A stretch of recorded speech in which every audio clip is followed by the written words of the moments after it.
Today's topic of discussion is Kepler's third law or the harmonic law.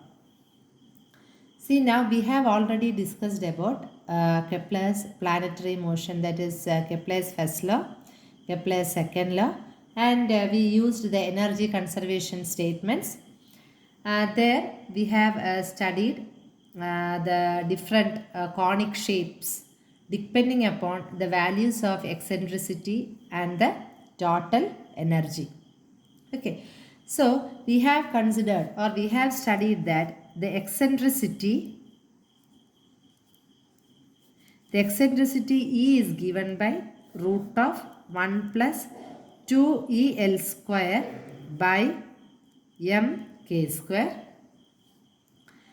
and L is equal to L square by mk, and we have studied the equation as L by R is equal to 1 plus E into cos theta minus theta dash. These are the terms we have described or discussed above. Like L we have defined above the eccentricity E, and L is equal to L square by mk. See, in some books instead of L we are using J, so it will be J square by mk. Whatever you are using as then the angular momentum, we can use like that, magnitude, or we can use the magnitude of angular momentum or angular momentum. Okay. So these are the equations, and we have studied that when the eccentricity value is less than 1 and the capital energy, that is the total energy, is less than 0, our orbit will be of the shape elliptical. Our orbit will have the shape of an ellipse. Okay. So now we have drawn the motion of a schematic representation of motion of the planet around the sun. See, sun is there, and this distance we know, this is known as perihelion. These distances we usually call by the name apsidal distances. See, towards here and from sun to this side, planet is here, and from sun to this end, we call it as apsidal distances. And the distance, this R1 distance is known by the name perihelion. The last video we have discussed everything. And the distance R2, apsidal distances R2, is known as aphelion. Okay, all these things we have discussed. Now we are having, see, A is the major axis.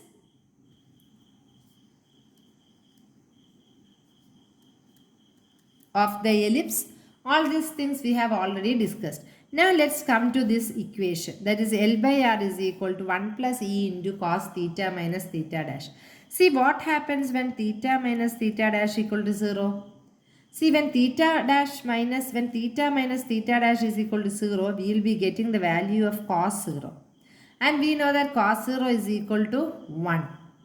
That is, the value of R is equal to R1 is minimum. That is, when theta minus theta dash is equal to 0, we are getting cos of theta minus theta dash or cos 0 is equal to 1. The value of R is equal to R1 is minimum value. Is minimum. Okay. Now, when theta minus theta dash is equal to pi, we know cos of theta minus theta dash is equal to minus 1.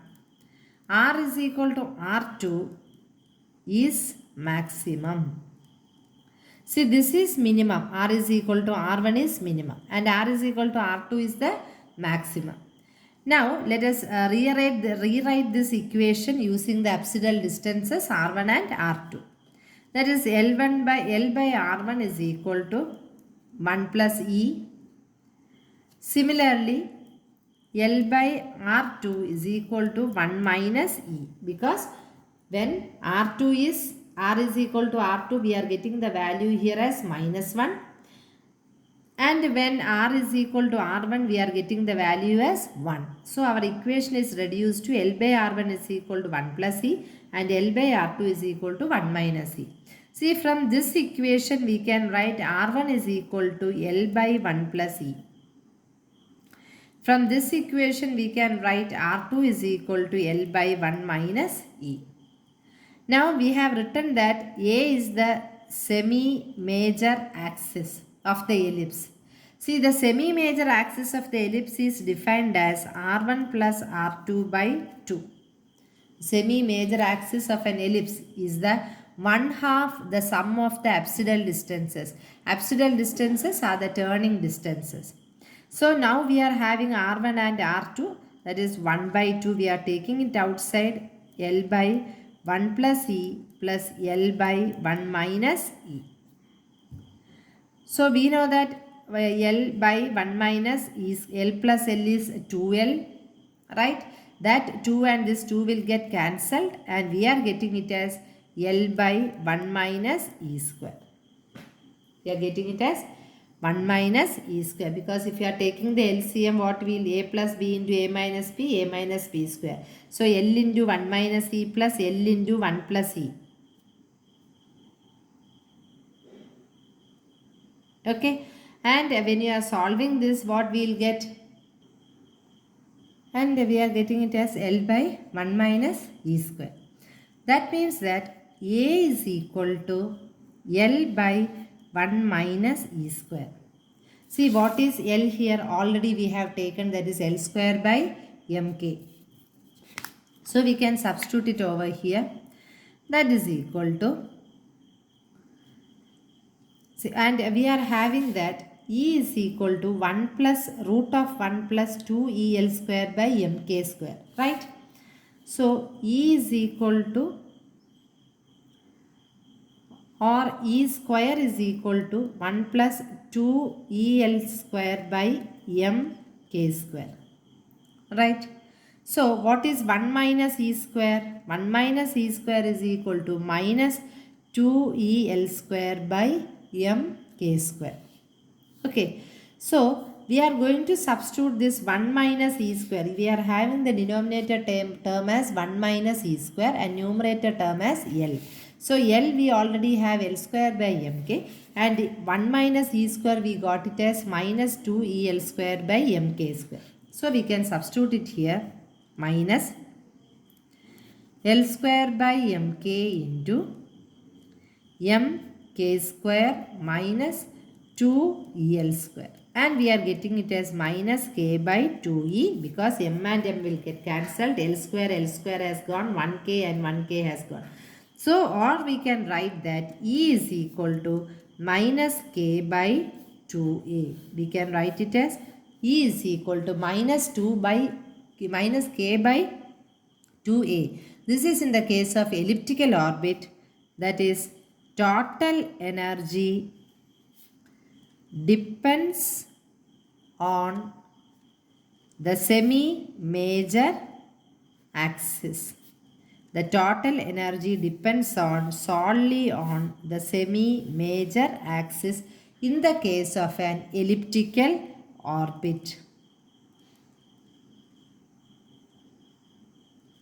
In case of an elliptical orbit. Okay, for elliptical orbit, total energy E എന്ന് പറഞ്ഞ ആരെയാണ് depend ചെയ്യണേ? E is proportional to 1 by A, or it is mainly depending upon the major axis.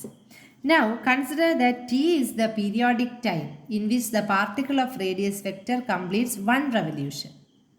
Then if T is the periodic time, now we have already studied yesterday or the last video that dA is equal to half r square theta dot, when we were studying about our aerial velocity. When we were studying about our aerial velocity, we have written that dA by dt is equal to half r square theta dot. Okay, now now we can see that the area of the orbit is obtained by area A is equal to integral 0 to A dA. See, what is dA? dA is equal to integral 0 to t. We have considered the periodic time t. Half r square theta dot into dt. Okay, dA by dt is half r square theta dot. So instead of dA, we can substitute it as half r square theta dot into dt. That is equal to integral 0 to t L by 2m. M r square theta dot is equal to a constant L. We have already studied first integrals of motion. Constant L. So we can write it as, instead of half r square theta dot, we can write it as L by 2m. Okay, into dt. And when we are integrating, we get that when we are integrating dt, you are going to get t, and when we are putting the limits, we get it as t. Okay, that is area. Area is equal to L into t by 2m. But we know that area of the ellipse is equal to pi AB. Pi AB, where A and B are the semi-major and semi-minor axis. So instead of A, if I am going to put pi AB is equal to L by 2m into T, which implies that T is equal to 2 pi ABM by L. This is the time period in the relation of periodic time with respect to semi-major and semi-minor axis. See, according to the property of ellipse, the semi-major and the semi-minor axis, they are related by b is equal to root of 1 minus e square. Okay, and we have already taken, what is 1 minus e square? See, 1 minus e square, we have already taken it as minus of 2e L square by m k square. And what is the value of this e here? E we can put it as minus k by 2a. We can put it as minus k by 2a. That I will write it once again here. 1 minus e square is equal to minus 2e L square by m k square. But we know that E is equal to minus k by 2a. This relation already we have. So, we can write as, see, already this equation we have. B is 1 minus e square is equal to minus 2e L square by m k square. But we know E is equal to minus k by 2a. So, what we are going to do? We are going to substitute here. 1 minus e square is equal to minus 2.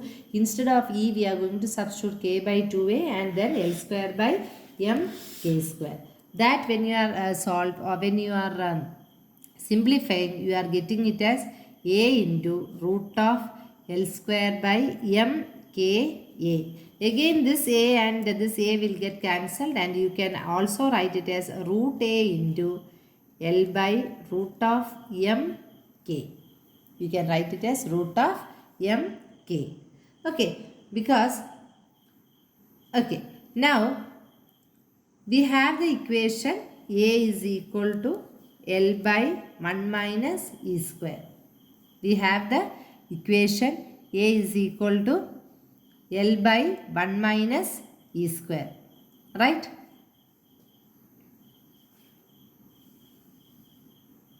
This equation we are getting from here. Already we have discussed that equation. That is the property of ellipse, this one.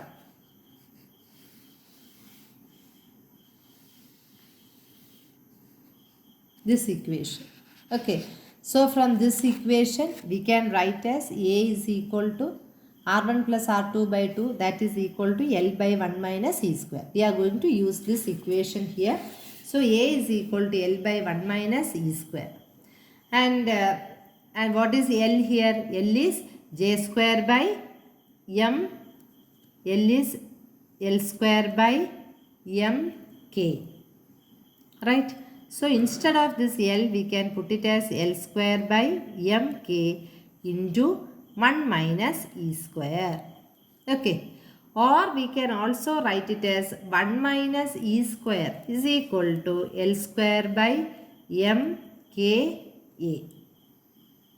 Now we can substitute for t. We already have the t is equal to 2 pi abm by j. We are having the equation 2 pi abm by j. We are having this equation, and instead of this equation we can substitute for the values here.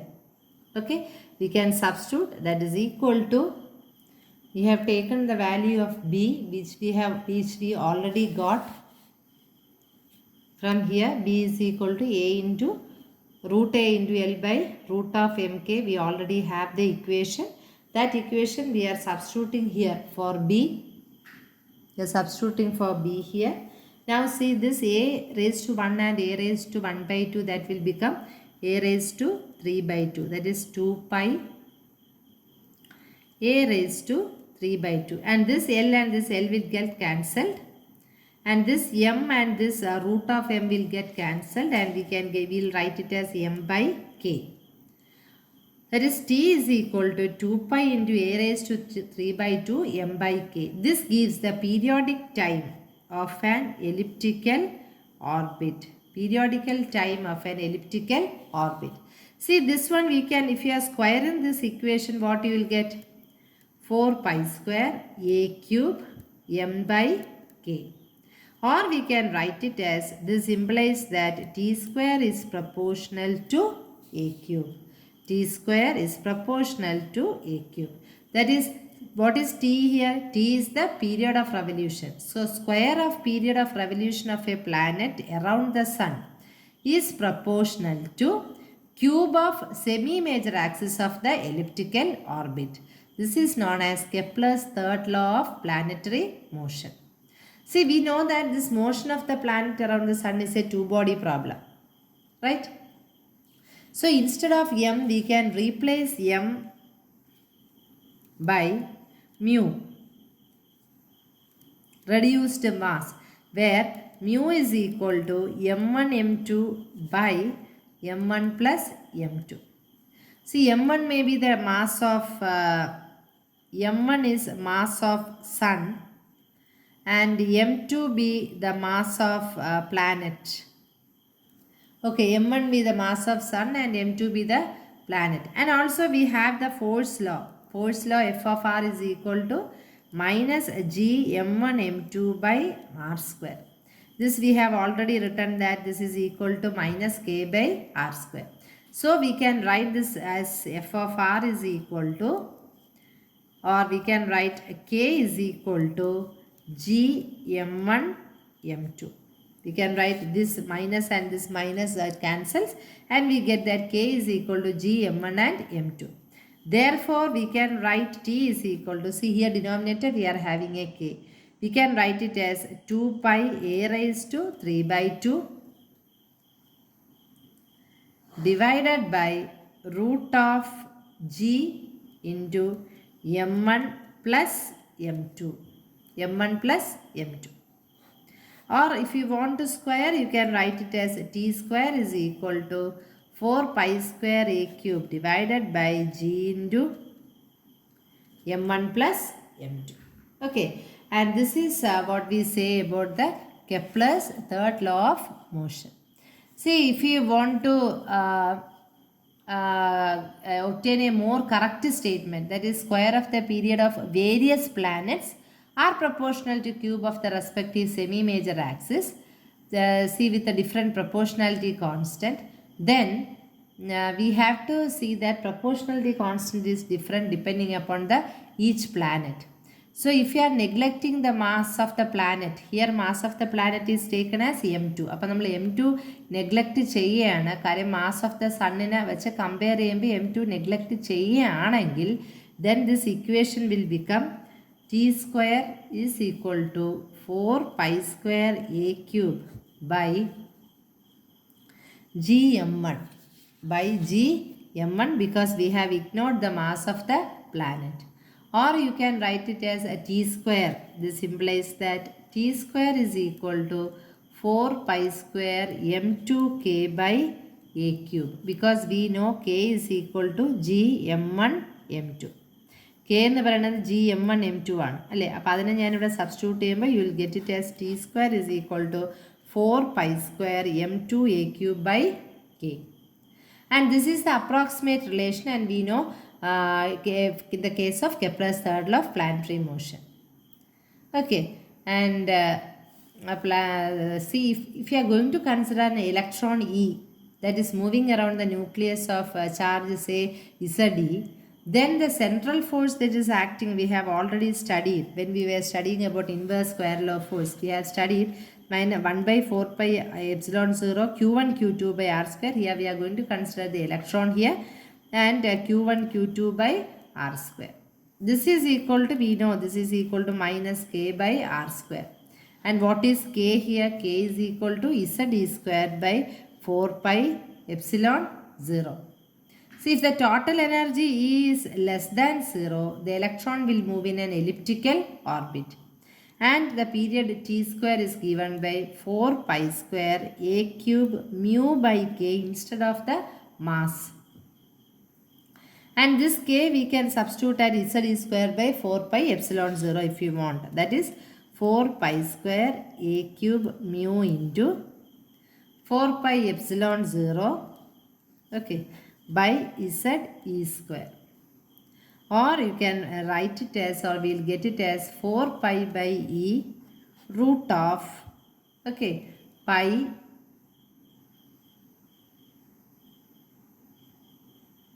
this epsilon 0 mu a cube by Z, where mu is the electronic mass and mass capital M is the mu is the reduced mass, where small m is the electronic mass and capital M is the mass of the nucleus. So this is the Newton's Kepler's third law of the planetary motion. Square of the periodic term is proportional to cube of the semi-major axis. Thank you.